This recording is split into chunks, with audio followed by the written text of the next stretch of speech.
What's up, everybody? My name is Adam Palmer. This is Daily Nonsense. On today's show, we are going to be talking about an interesting thing that's going on with something called eTopps that I've recently learned about.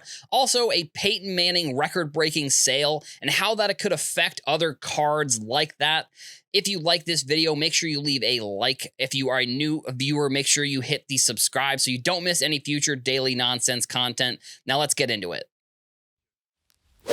Now, to be honest, normally when I see topics like this that I could potentially talk about, which is just people complaining on Twitter, usually I kind of just brush it off and say it doesn't seem like that big of a deal, but I am seeing two sides of the story here that I think is interesting, that I felt like was important to talk about.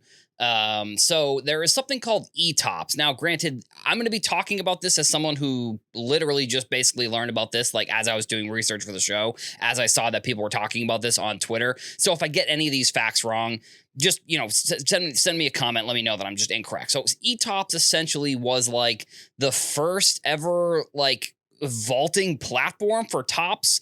It came out in 2000. I believe that was the first year that I saw. I was looking at like a blowout forum trying to get information for this. So there are rookies, pretty much a lot of the best rookies from this era have eTopps cards, or at least from when they were doing, when they had the licenses, which I believe 2012 was the last year that they made cards for this platform.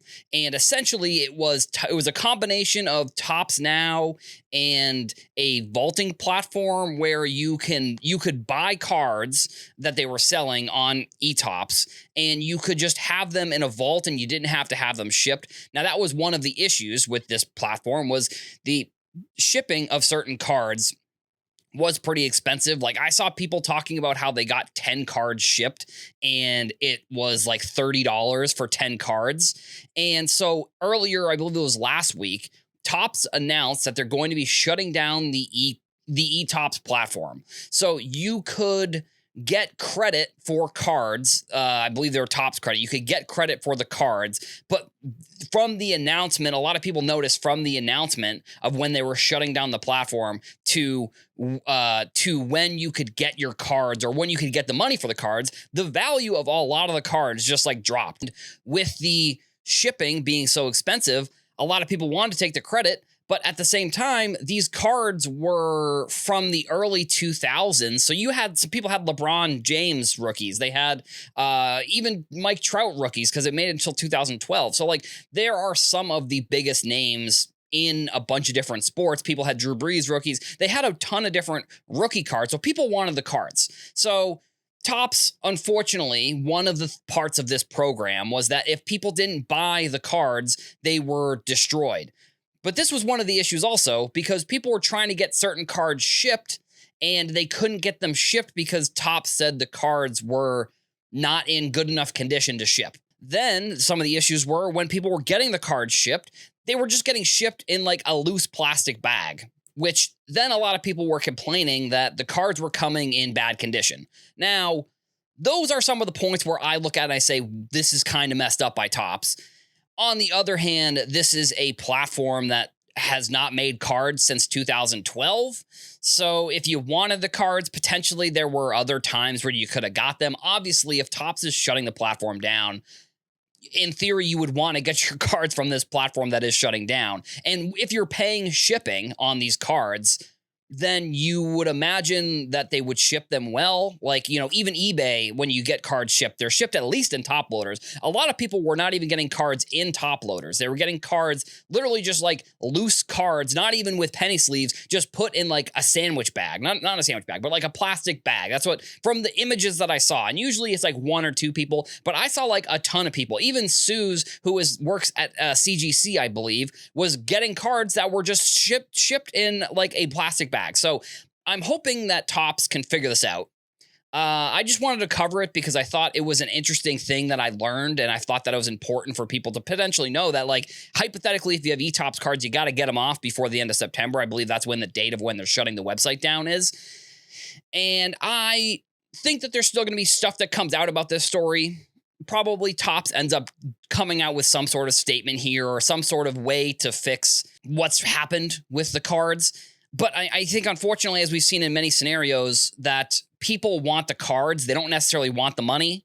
So I hope that there's going to be some sort of refund potentially. Maybe I don't know exactly what's going to happen, but as this story kind of comes out, maybe there'll be some updates. I'll probably talk about that on Twitter. I'll talk about here on the show, but we're still, I think it's a few days into people getting their cards shipped to them after the platform was being announced, and the condition, the price, there's a lot of issues from this story, and there's a lot of issues that hopefully Topps can figure out how to fix in the near future. All this week, we've been covering the heritage auctions, the cards that ended last week. And one of the cards that ended was a Peyton Manning. And crazy enough, in the year 2025, there is a new record for a Peyton Manning Contenders Autograph, PSA 10.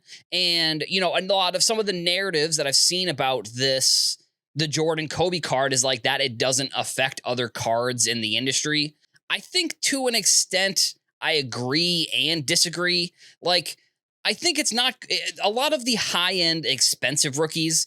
I could see it probably affecting a lot more, but like we have seen it in the past when some of these high-end sales go on, that some of the money ends up getting filtered out into, well, not filtered, but like sifting down. I don't know the exact analogy or expression I'm trying to use here, but some of the money ends up coming down to some of these GOAT cards or lesser GOAT players, I guess. And Manning is, that's kind of one of the weird things about Manning, that he doesn't get as much love, I guess, in the sports card industry as maybe I think he deserves. Like, I think that the money will trickle down into some other cards. Like, do I think it's going to be like Prism PSA 10s that see an uptick? No, probably not. But I think a lot of like the Peyton Mannings, maybe Drew Brees potentially, like a lot of the, Montana, I think any of these cards that are like, and I guess I'm going to use GOAT, and Brees is not really close to the GOAT necessarily, but I think you understand the point I'm trying to make. Some of these players who are top 10 all time, they're probably going to see a little bit of an uptick of the prices of their cards. Kobe, obviously. Jordan, obviously. I feel like LeBron, probably, obviously. I would think Brady, potentially, depending on when the next, like, big Brady Contenders Autograph sells. But, like, the thought that it isn't going to affect it isn't going to affect cards, anybody else's cards in general, is just not, I don't think that's correct. I think more than likely you are going to see an uptick in people who are coming in and buying high-end cards. Like, I think it probably affects cards that are more in the, like, high five figures into, like, over 100K than it does, like, the $50 to $1,000. I'd say you're probably going to see more of an uptick in those cards versus just some of the, like, base cards.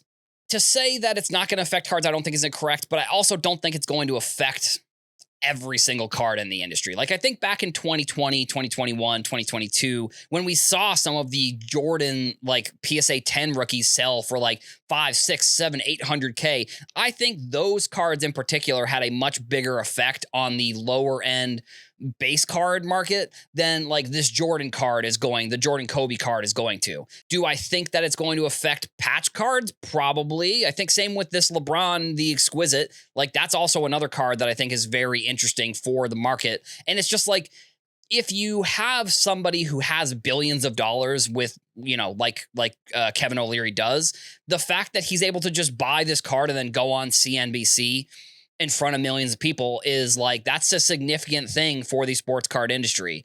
I think we've seen people in the industry be able to do that, but I don't know if we've seen someone at the level of like Kevin O'Leary who could really bring in the eyeballs potentially that could happen. So like, is there going to be a new group of people who are into sports cards? Yeah, probably. Do I think that it's going to be people who are buying some of the lower end cards? Maybe, but I think it's probably going to be more people who are buying the higher end cards. And I think, like I said, for this Peyton Manning card, this is one of the cards I think it will affect, like these like top 5, top 10 players of all time, some of their best rookie cards, maybe not some of the like lesser known cards of those players, but like the high end autographs, the high end patch cards, all of the ones that are like in the same realm type of card as the Jordan and Kobe was. That's all we've got for the show today. Make sure you leave a comment. Let us know what you thought about today's topics, and come back here every day to the Sports Card Nonsense YouTube channel for daily nonsense. Thank you all for watching, and I'll see you in the next one.